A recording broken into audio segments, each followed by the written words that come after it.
반갑습니다. 저는 30대 초반의 여성입니다. 여기 사연을 매일 듣는 구독자이며 팬인데 정말 심각한 일을 겪은 분들이 참 많더라고요. 거기에 제 이야기를 보태어 같이 속 시원한 기분을 느끼면 좋을 것 같다는 생각이 들어 사연을 적게 되었어요. 제 이야기는 올해 있었던 따끈따끈한 일입니다. 꽤 재밌을 테니 뒤로 가게 하지 마시고 꼭 끝까지 들어주세요. 저는 평범보다 못한 집안에서 나고 자랐어요. 유년 시절은 잘 기억이 나진 않지만 가지고 싶은 장난감이나 자전거를 새로 사본 적이 없었습니다. 동네 이모들에게 물려받아서 가지고 놀았던 기억이 남아 있어요. 그리고 학교에 다니던 시절에는 학원 하나 다녀본 적 없이 학교 공부만 열중하고 평범하게 보냈답니다. 그때도 교복 이외에는 다른 옷을 사본 적이 없었고 용돈도 하루에 500원에서 1000원을 받아서 저금통에 돈을 모아 연말이면 사고 싶은 책을 사거나 운동화를 샀던 기억이 생생합니다.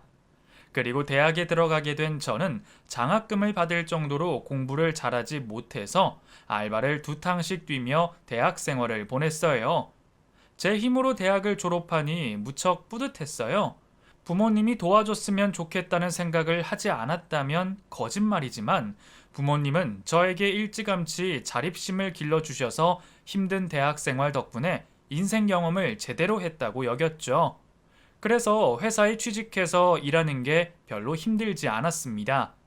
신입사원들이 야근을 하면 다들 야유를 하며 고달파하는데 저는 야근 수당을 받는다는 이유 하나만으로도 기쁘게 일했어요. 시간이 금이고 돈이라는 부모님 가르침을 마음으로 되새김질을 하며 제 앞가림을 제대로 할 수 있었죠. 또 상사들을 대하는 것도 누구보다 겸손하고 배우는 자세로 임했고 회식 자리에도 절대 빠지지 않으며 사회생활을 했답니다. 그렇게 열심히 일하고 상사들 비위를 맞추다 보니 4년 뒤에 대리를 달아야 할 걸 저는 3년 만에 이루었습니다. 이런 사례는 엘리트 직원들이나 가능하다며 상사들이 말해주며 축하를 해주었고 저는 그 말을 감사하게 받아들이고 업무에 더욱더 힘을 쏟았답니다. 그래서 야근은 거의 일상이었어요. 후배들이 부족하면 제가 대신 채우려고 야근을 자청했죠. 그런 회사 생활에 치중하다 보니 개인적인 삶은 꿈도 꾸지 못했어요. 주말에는 밀린 잠을 자야 했고 돈 쓰기가 아까워서 어디 놀러 가지도 않았답니다. 그러던 어느 날 회사 여자 동기들이 식당 한자리에 모였어요. 다들 신이 난 목소리로 대화를 나누었는데 이야기 요점은 다른 대기업 회사의 남자들과 미팅을 한다는 것이었죠. 저는 관심 없이 듣고 있다가 하품을 쩍 하며 자리에서 일어나려는데 주선자 동기가 저에게도 나와야 한다고 말했습니다. 영원히 너도 와야 해. 이 일 중독자야. 인원수 다 맞춰놨으니까 빠질 생각하지 마. 뭐? 나는 빼줘. 주말에는 자야 된단 말이야. 그리고 거기 나가면 돈 써야 하잖아. 내가 허튼데 돈 쓰는 거 싫어하잖아. 잘 알면서 나보고 나오라고? 이 기집애야. 공짜야. 남자들이 식당 예약해놨고 밥값을 계산한다고 했어. 우린 몸만 나가면 된다고. 그러니까 무조건 나와. 아, 귀찮은데. 그럼 공짜밥 먹으러 간다 생각하고 나갈게. 저 지독한 기집애. 그렇게 저는 그 주 토요일에 미팅을 나가게 되었습니다. 그런데 제 동기들이 모두 옷을 어찌나 화려하게 입고 왔던지 저만 빼고 패션쇼를 온 줄 알았어요. 다들 남자친구를 사귀려고 작정을 한 것 같더라고요. 그래서 전 조용히 앉아서 밥만 먹고 일어날 생각이었어요. 저는 이때다 싶어서 비싼 해물 요리를 한 입이라도 더 먹으려고 접시에 마구마구 담아서 배를 채웠어요.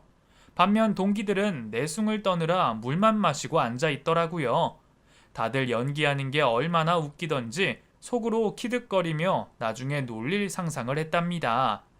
식사가 끝날 때쯤 주선자가 파트너를 정하자며 유치하게 사랑의 작대기를 하자고 하더군요. 하나, 둘, 셋 하면 손가락으로 마음에 드는 이성을 가리키고 마음이 일치한 사람들끼리 알아서 데이트하러 나가는 거였죠. 저는 대충 남자들을 둘러보고 그중 제일 듬직하고 깔끔한 용모의 남자를 찍어야겠다고 생각했습니다. 어차피 이뤄질 것도 아니라 생각해 그 남자가 저를 찍지 않아도 기분 나빠하지 않을 터였죠. 이윽고 주선자가 하나 둘 셋을 외치자 8명의 남자 중 4명의 남자가 저를 지목했어요.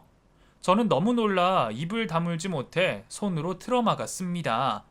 한 표도 받지 못할 줄 알았는데 절반의 남자가 저를 찍을 거라고는 상상도 못했으니까요. 게다가 제가 찍은 남자도 저를 찍어서 커플 매칭에 성공해 동기들의 부러운 눈빛을 받으며 데이트를 나가게 되었습니다. 려원 씨 인기 많으시네요. 4명의 남자한테 선택을 받고 말이죠. 그러게요. 전 상상도 못했어요. 도대체 왜 저를 찍은 걸까요? 그걸 몰라서 물어요? 려원 씨가 엄청 예쁘니까 그렇죠. 그리고 내숭도 없이 털털하니까 남자들이 마음을 연 거라고요.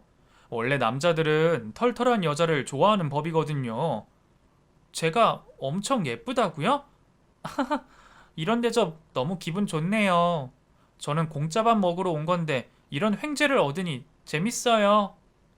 그런데 려원 씨는 왜 저를 선택하셨어요? 제가 깔끔한 사람을 좋아하거든요. 상훈 씨는 머리 스타일도 짧고 손톱도 깔끔하잖아요. 다른 남자들은 죄다 파마머리인데 아우, 전 그런 스타일 질색이에요. 아, 그러셨구나. 뭐 여하튼 저를 선택해 주셔서 정말 고마워요. 그럼 우리 뭐하고 데이트할까요? 영화 보러 갈까요? 요즘 재밌는 영화 많이 개봉했던데. 그래요. 그럼 영화 보고 카페도 가고 술도 마셔요. 네? 뭘 그렇게 많이 해요?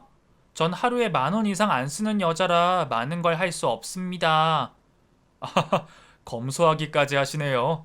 제가 다 쏠 테니까 려원 씨는 나랑 놀아만 줘요. 알겠죠? 그래요? 그럼 쏘는 김에 노래방까지 쏘세요. 저는 말은 얻어먹겠다고 했지만 팝콘도 사고 커피도 제가 샀습니다. 짠순이인 제가 그 정도 돈을 쓴 거면 엄청 많이 쓴 거였죠. 상원 씨가 저에게 많은 관심을 주기도 했고 저도 관심이 가서 지갑을 연 거죠. 어쨌든 미팅으로 만나게 된 상훈 씨와는 매주 주말마다 데이트를 하게 되었어요. 3주 뒤에 상훈 씨가 제대로 사귀어 보자고 고백했고 저도 좋은 감정이 있어 상훈 씨 마음을 받아들이게 되었죠.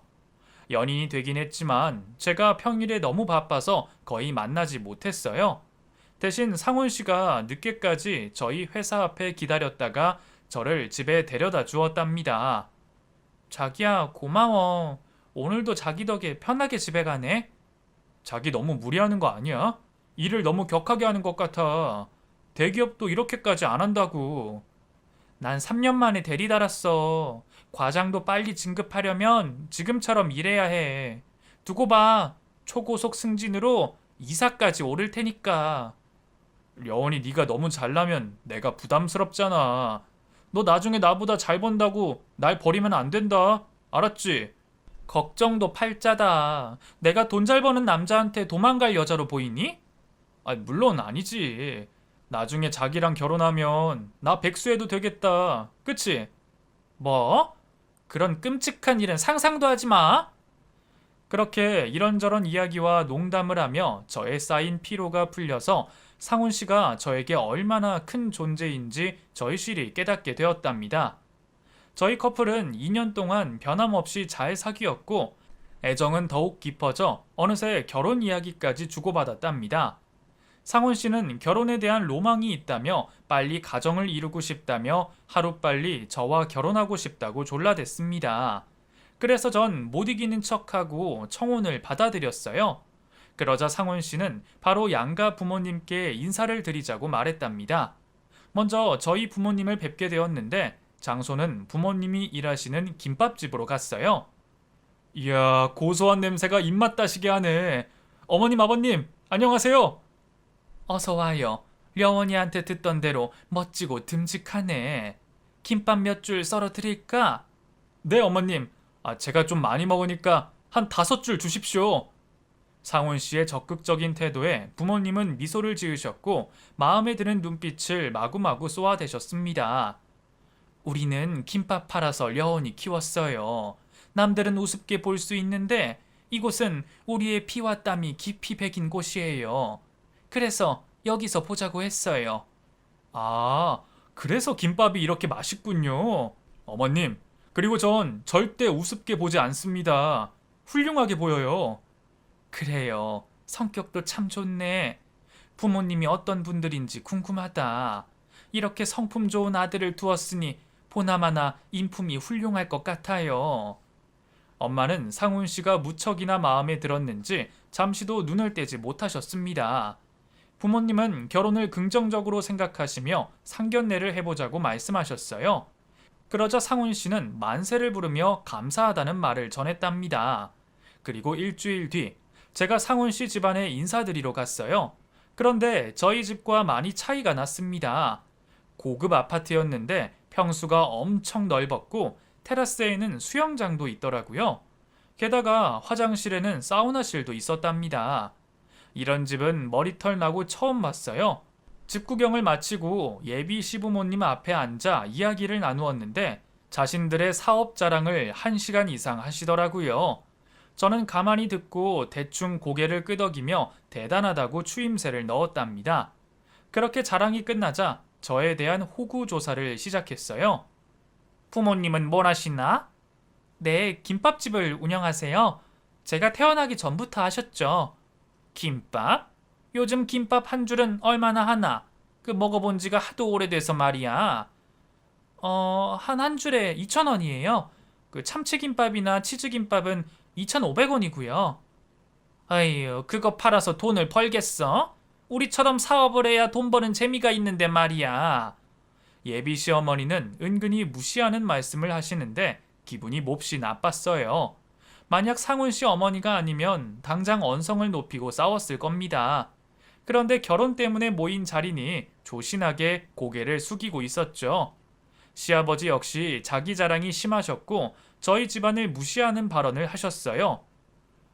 가장인 남자라면 목숨 걸고 못할 일이 없는데 려원이 자네 아버지는 많이 소심하신가 보구만. 그 남자가 김밥집을 하시다니 남자 과오가 떨어지는 일이야. 그 말을 듣자 저는 표정 관리가 안 되기 시작했고 할 말을 해야겠다고 생각했어요. 그런데 그 순간 상훈 씨가 저 대신 말문을 열었습니다.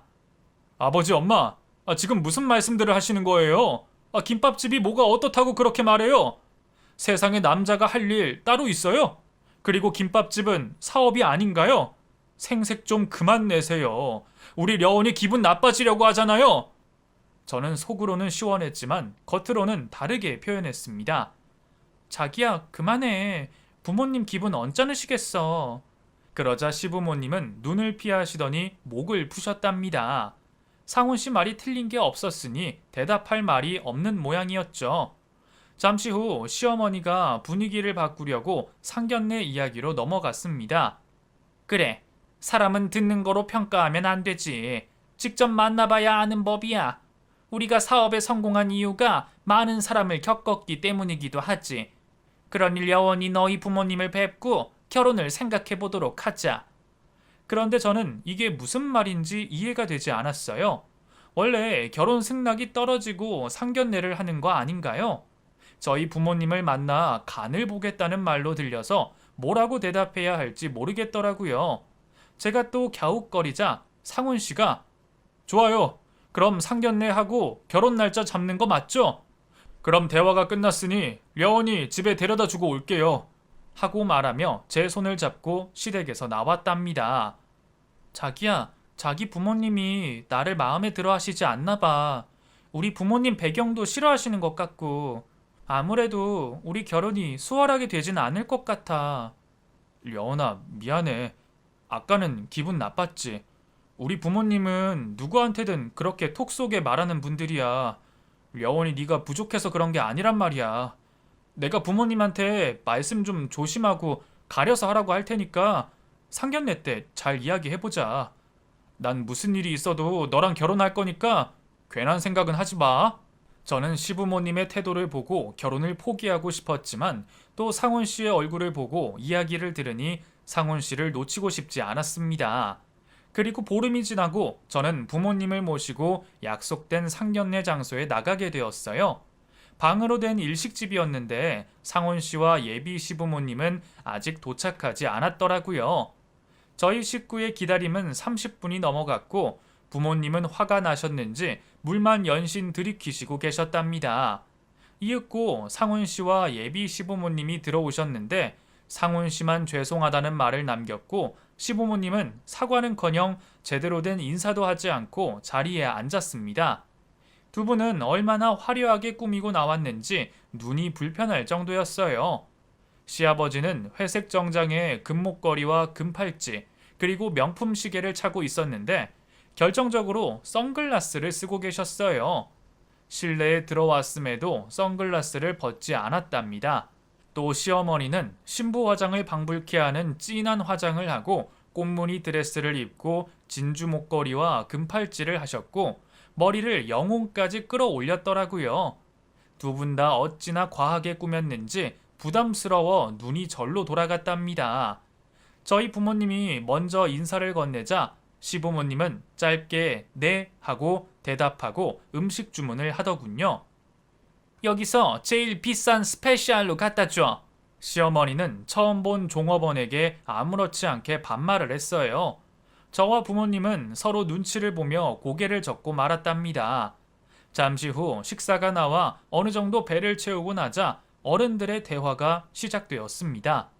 시아버지는 선글라스를 쓴 채 가만히 있었고 시어머니가 공격수가 되어 질문을 퍼부었고 친정엄마가 수비수가 되어 대답을 하셨어요. 듣자하니 김밥집을 하신다고요? 네, 맞아요.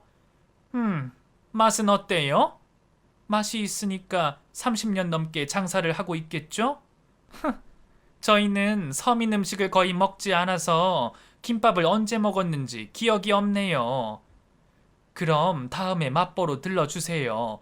손님들이 줄 서서 먹는 집인데 특별히 예약 손님으로 받아주겠습니다. 김밥집에 예약이라. 그거 참 재밌네요. 어쨌든 다음에 시간이 되면 들를게요. 그럼 본론으로 넘어가서 애들 결혼 얘기를 나눠볼까요? 저희는 아들이 결혼하게 된다면 서울에 있는 30평대 아파트 정도는 쉽게 마련해 줄 수 있는데 그쪽은 그에 맞게 혼수를 마련해 줄 수 있겠습니까? 고급 아파트에 맞춰 고급 혼수로 말이죠. 뭐 어려울 건 없습니다. 그쪽에서 채워달라는 대로 해드리죠. 어머, 김밥을 많이 팔긴 하셨나 봐요. 아니면 너무 무리하는 게 아닐까요? 뱁새가 황새 따라가다가 가랑이가 찢어진다는 말처럼 말이에요.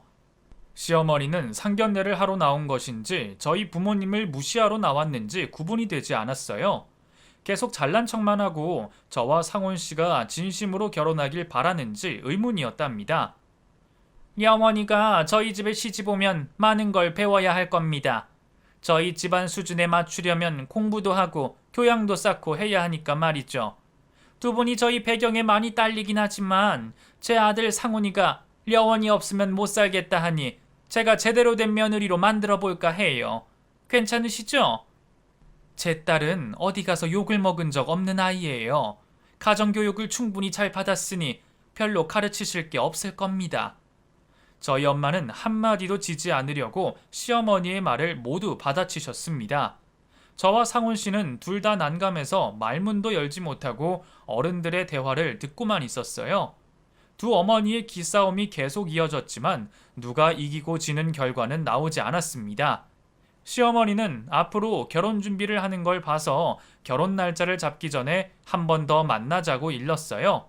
엄마 역시 당장 날짜를 잡는 건 무리라고 말씀하시고 상견례 자리를 마무리했답니다. 그렇게 저희 부모님과 차에 올랐는데 엄마는 바로 불편한 기색을 드러내셨어요. 려원아, 네 시부모 될 양반들 왜 저 모양이니? 만약 결혼하게 되면 너 고생 좀 하겠다. 아무래도 생각을 더 해봐야 하는 게 어떨까 싶어. 엄마, 나도 시부모님 보고 그런 생각을 안 한 건 아니야. 그런데 시부모님이랑 살 것도 아니잖아. 그냥 한 귀로 흘려버리고 가끔 만나서 비위 좀 맞춰주며 살려고. 그러니까 엄마도 괜히 열내지 마. 사돈끼리 평생 몇 번이나 만나겠어. 내 걱정하는 게 아니라 네 걱정을 하는 거야. 뭐 어쨌든 네가 상훈이랑 꼭 결혼하겠다고 하니 말리진 않겠다. 그래도 결혼 준비하면서 생각을 좀 더 깊이 해봐. 엄마는 시부모님이 엄청 마음에 들지 않았는지 다시는 보고 싶지 않다는 말까지 하셨답니다. 며칠 뒤 저와 상훈 씨는 본격적인 결혼 준비를 시작하게 되었어요. 가장 먼저 저희가 살 신혼집을 찾아다녔습니다.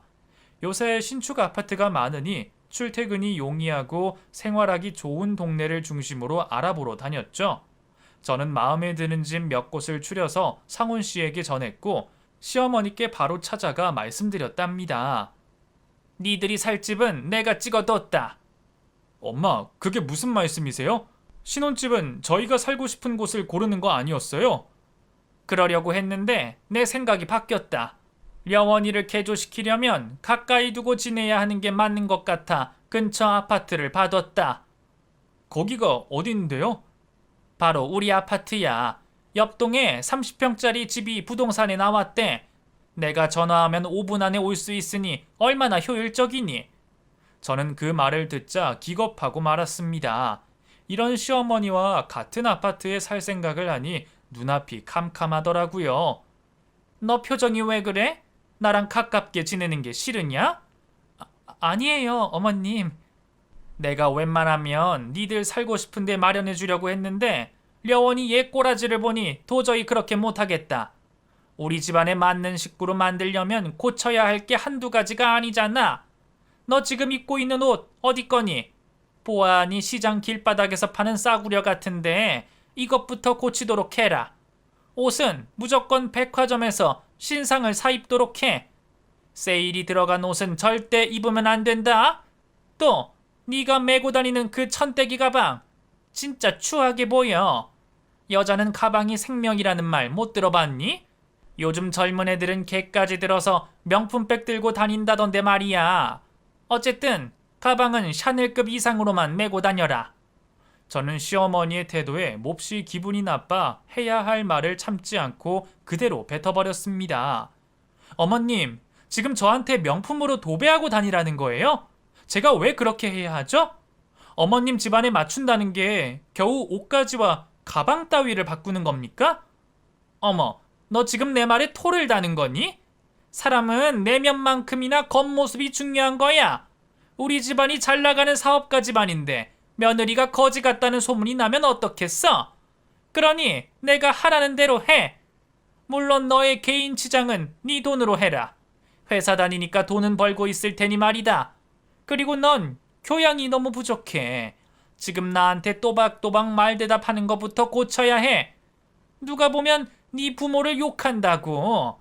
무식한 집안에서 자란 티를 내면 안 되니까 책도 좀 읽고 학원도 다니면서 지성과 교육을 좀 쌓아야 한다. 내가 한 달 동안 두고 볼 테니까 네가 변하지 않으면 넌 우리 집의 며느리가 될 수 없어. 알겠니? 어머님, 무슨 말씀을 그렇게 해요? 무식한 집안에서 자란 티를 내면 안 된다고요? 그럼 저희 부모님이 무식하다는 욕을 하시는 겁니까? 그리고 자꾸 교양이 어쩌고 하시는데 어머님은 교양이 넘치신다고 생각하세요? 상견례 자리에서 저희 부모님을 무시하는 발언을 서슴지 않고 하시는 것도 그렇고 처음 보는 종업원한테 반말하는 것도 교양이 없는 행동 아닌가요? 학원을 다니려면 어머님이 다니셔야죠. 그리고 전 제가 뭘 입고 어떤 가방을 매든 제 마음대로 할 겁니다. 저는 어머님이 마음대로 바꿀 수 있는 꼭두각시가 아니란 말이에요. 저는 목소리를 높여 참아왔던 말을 다 뱉어버렸어요. 그 순간은 너무 화가 나서 결혼이고 뭐고 끝내고 싶었답니다. 제 이야기를 들은 시어머니는 많이 놀란 얼굴이었어요. 이렇게 할 말을 다 하고 밀어붙일 거라 예상하지 못한 모양이었죠. 어머머, 이 무식하고 천박한 애 좀 봐. 시어머니가 몇 가지 가르쳐주면 달게 듣고 실천할 것이지. 어디서 눈을 부릅뜨고 대들어. 그리고 뭐? 내가 교양이 없다고? 이제 보니 너 아주 싸가지가 바가지구나. 부모가 어떻게 가르쳤으면 저 모양이야. 이래서 집안 배경을 봐야 한다는 거야. 꼴랑 김밥 싸는 부모 밑에서 뭘 배웠겠어? 저는 너무 화가 나 다시 언성을 높이려는데 상훈 씨가 제 손을 잡고 시댁에서 나왔습니다. 왜 말렸느냐고 화를 내고 짜증을 부렸더니 상훈 씨는 미안해 자기야. 우리 엄마가 심했어. 그런데 내가 미리 말했었잖아. 우리 엄마는 누구한테든 막말을 한다고. 그리고 자기도 잘한 거 없어. 아무리 화가 나도 그렇지 어떻게 우리 엄마를 가르치려 들려고 해? 조금만 참으면 그냥 넘어갈 수 있는 일이었잖아. 라고 말하는 거예요. 이에 저는 당신도 똑같아. 더는 당신과 결혼하고 싶지 않아. 그러니까 여기서 끝내자. 라고 그의 손을 뿌리치고 집으로 돌아갔답니다. 그렇게 며칠 동안 상훈 씨의 연락을 피하며 마음 정리를 시작했어요. 결혼하고 후회하느니 지금 헤어지는 게 맞다고 판단했죠. 하지만 상훈 씨는 저희 집 앞에 찾아와 울며 불며 저를 애타게 찾았습니다. 저희 집 현관 앞에 무릎을 꿇고 정말 미안하니 헤어지지 말자고 애원했답니다. 그만 돌아가. 난 더 이상 할 말 없어. 당신 어머니랑 고부 사이가 되느니 헤어지는 게 훨씬 나아. 자기야, 내가 엄마한테 다 말했어.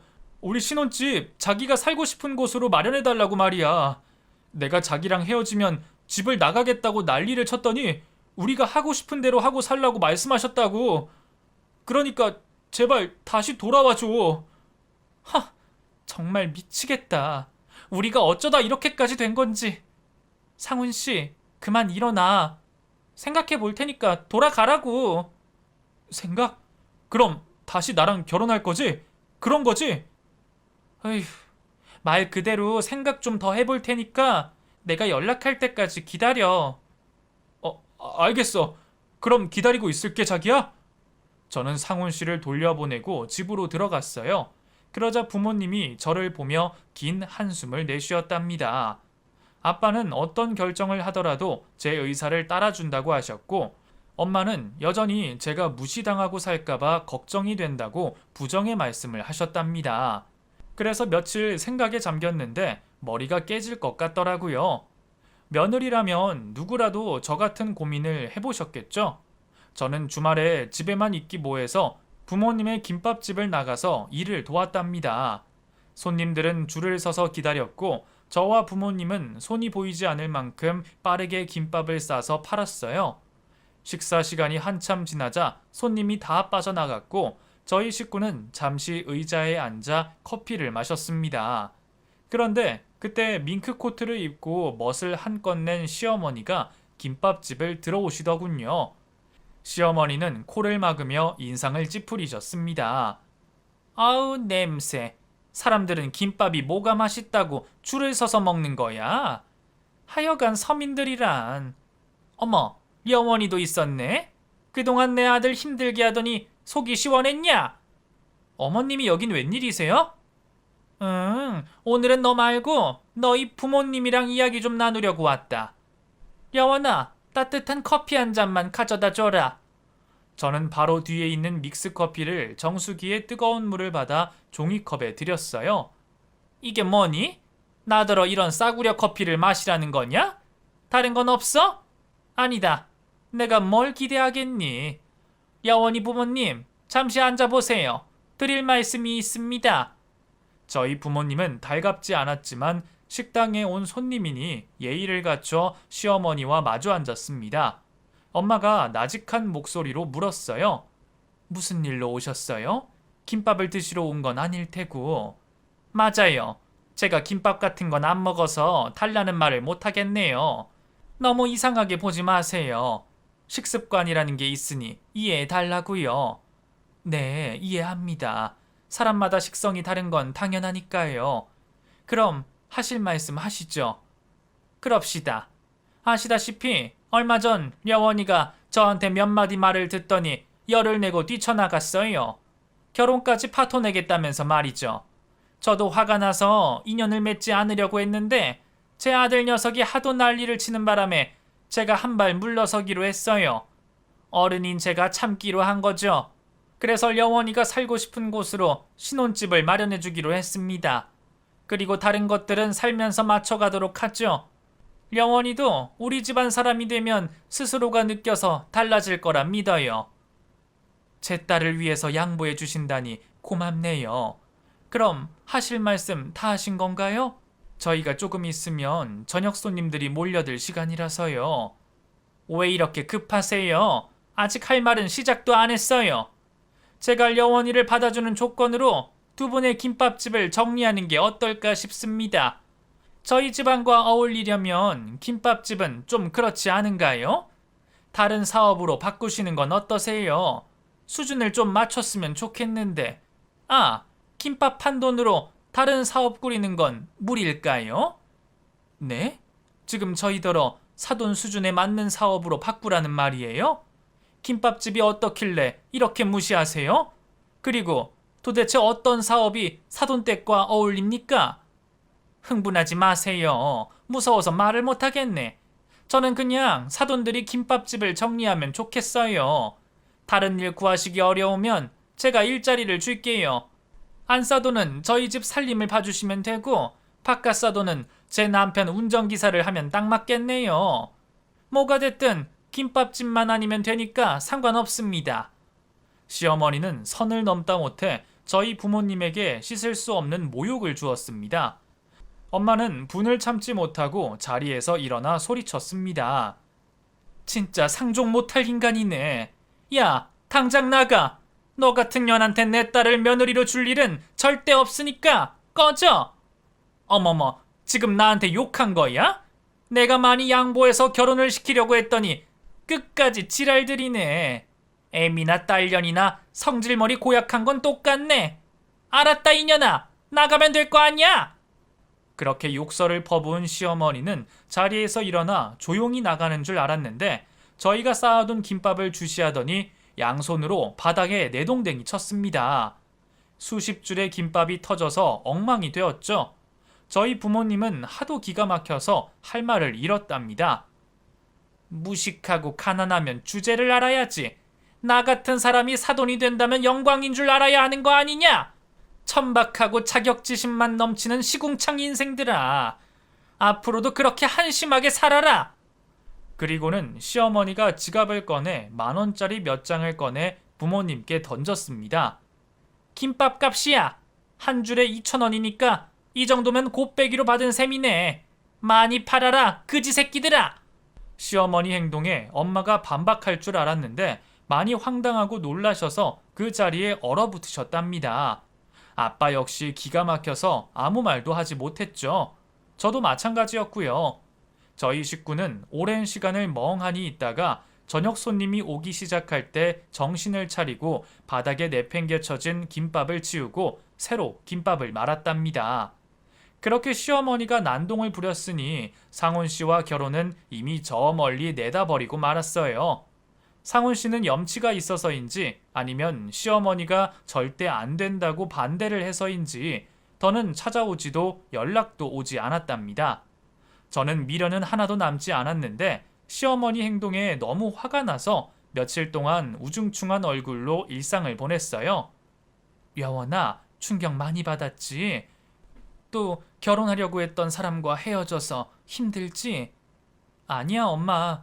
그 진상 쓰레기 같은 집에 며느리가 되느니 혼자 처녀 귀신으로 늙어 죽는 게 훨씬 나아. 다만 그 아줌마가 엄마 아빠한테 한 짓이 마음에 걸려. 너무 억울해서 잠도 안 온다고. 엄마도 그래. 하지만 그 여자 얼굴을 다시 보고 싶지 않으니 더는 생각하지 말자. 우리가 빨리 잊고 잘 사는 게 최선이야. 아이고, 우리 딸 마음고생이 심했나 보네. 안 되겠다. 오랜만에 엄마랑 백화점에 가서 쇼핑이나 하자. 기분 전환하고 훌훌 털어버리자고. 백화점? 엄마가 웬일이야? 쇼핑은 시장에서만 하면서 말이야. 싫어? 그럼 관두고. 아니야. 누가 싫대? 이럴 때 아니면 또 언제 기회가 오겠어. 요즘은 백화점도 저렴한 옷 많다니까 가서 구경이나 해보자. 그래서 저희 모녀는 시모의 만행을 잇기 위해 백화점으로 출발했답니다. 저희는 의류 매장을 돌며 저렴한 옷들을 구경하고 다녔어요. 엄마가 마음에 드는 게 있으면 비싸도 괜찮다며 사라고 부추겼는데 가격표를 보고 제가 거절하기 반복했어요. 그렇게 백화점 층마다 구경을 다니다가 어느새 명품관 근처까지 왔습니다. 저는 엄마에게 엄마, 여긴 명품관들이야. 위로 올라가자. 라고 말했더니 아니야. 엄마가 널 위해 준비한 게 있어. 라고 말씀하시며 제 손을 잡고 샤넬 매장으로 향하셨어요. 그리고 샤넬 매장 앞까지 다다르자 입구에서 낯익은 얼굴이 보였습니다. 바로 결혼할 뻔한 상훈 씨와 시어머니였죠. 시모 때문에 기분 전환을 왔는데 또다시 기분을 망치기 일보 직전이었죠. 어머나, 이게 누구야? 김밥집 아줌마랑 그 딸내미 아니야? 거긴 졸부의 덜 떨어진 아들내미잖아. 재수없게 여기서 만나네. 치, 졸부? 그런 니녀는 졸부라도 됐냐? 그지 같은 것들이 백화점을 왜 온 거야? 그리고 샤넬 매장은 뭐하러 왔어? 사지도 못하는 걸 구경이라도 할 셈인가 보지?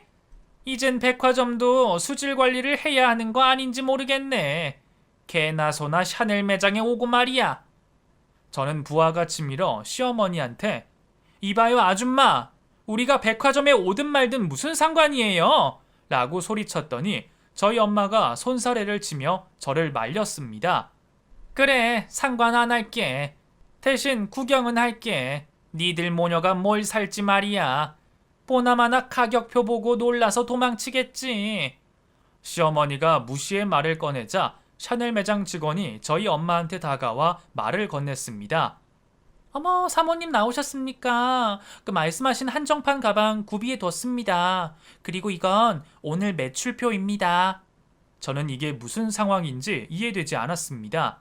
한정판 가방은 뭐고 매출표는 무슨 소리인지 말이죠.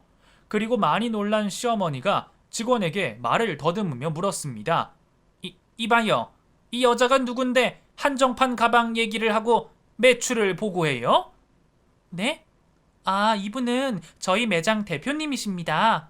여기 명품관 6곳의 대표님이시죠. 말도 안 돼. 김밥 파는 년이 명품관 대표라니? 이건 뭔가 잘못됐어. 엄마는 피식 웃으며 시어머니 면전에 대고 막말을 쏘아댔습니다. 이제 누가 진짜 무식하고 천박한지 알겠지? 어디 졸부 나부랭이가 까불고 있어. 나랑 내 남편이 30년 동안 김밥 팔아서 여기 명품 판매장 6곳을 오픈했어. 니년 따위는 꿈도 못 꿀 일이지. 이제야 네 수준을 알겠니? 저도 그동안 저희 부모님이 이렇게까지 크게 성공하신지 모르고 있어 놀랐습니다. 저는 엄마와 나중에 이야기하기로 하고 다음 상황이 어떻게 되는지 구경하기로 했답니다. 엄마의 재력을 알게 된 시어머니가 갑자기 말투를 바꿔서 말하더라고요. 조금 전까지 무시했던 모습은 사라지고 존경과 존중하는 태도로 말이죠. 사부인, 이렇게 훌륭한 분이시면 진작 말씀하시지 그랬어요. 왜 그동안 숨기셨어요? 누구처럼 돈 자랑하는 게 싫어서요. 이제 볼일 다 봤으면 가보시죠. 아니 사돈, 우리 대화 좀 합시다. 제 아들과 여원이 관계가 아직 끝난 게 아니잖아요. 앞으로 김밥집 운영하는 것에 신경 쓰지 않을 테니 우리 결혼 날짜 잡읍시다. 네? 으이구, 이 한심한 년. 돈이 그렇게 좋으냐? 내가 부자라니까 바로 콧소리가 나오네? 사돈, 무슨 말씀을 그렇게 험하게 하세요? 사돈은 교양 있는 분이잖아요. 우리 어디 가서 커피라도 한잔 합시다. 그러자 엄마는 손에 쥐고 있던 커피를 시어머니 면상에 시원하게 날렸습니다. 순식간에 벌어진 일이라 누가 말리지도 못했죠. 시모는 얼굴과 하얀 옷에 얼룩이 번졌고 몹시 당황해서 얼어붙고 말았어요. 그리고 엄마는 지갑에 돈 몇만 원을 꺼내 들어 시모 면상에 던졌습니다. 야, 네가 지난번에 주고 간 김밥값이다. 네 돈은 더러워서 따로 챙겨놨었다. 이런 날이 언제고 올 줄 알고 말이야. 이제야 속이 다 시원하네. 여전히 시어머니는 아무 말도 하지 못하고 가만히 서 있었습니다. 저희 부모님이 김밥집에서 수모를 당했을 때와 똑같이 말이죠. 이윽고 매장 직원이 한정판 가방을 들고 나와 저에게 건네주었습니다. 여원아, 엄마가 준비한 선물이야. 잘 메고 다녀. 엄마, 고마워. 그럼 다음 명품관으로 가볼까? 이번에는 구두를 사줄게. 그래, 알겠어. 저희 엄마는 옆에 있는 명품 매장으로 들어갔어요. 저는 시모가 어떻게 되었는지 슬쩍 고개를 내밀어 보았는데 주랭랑을 치고 있더라고요. 키득거리면서 웃자 엄마도 같이 구경하며 깔깔거리며 웃었답니다. 그렇게 엄마의 시원한 복수로 악연을 끊어버렸어요. 저는 집으로 가서 부모님께 그동안 왜 부자인 사실을 감추었느냐고 물었더니 자신들이 초심과 겸손을 잃지 않으려고 그러셨답니다. 그리고 저도 그렇게 키우고 싶었다고 덧붙이셨죠. 저는 그 말뜻을 이해하고 흐트러짐 없이 여전히 회사 생활을 열심히 하고 있습니다. 이 사연은 일어난 지 얼마 안 된 이야기예요. 그래서 아직은 만나는 남자가 없답니다. 저는 다음 상대를 만날 때는 더 현명하게 결정해서 사귈 생각입니다. 똥차가 떠나면 벤츠가 온다 했으니 곧 좋은 인연이 찾아오겠죠? 제 이야기는 여기서 줄이겠습니다. 재밌게 들어주셨다면 응원의 한마디를 남겨주세요. 그럼 저에게 큰 힘이 될 것입니다. 안녕히 계세요.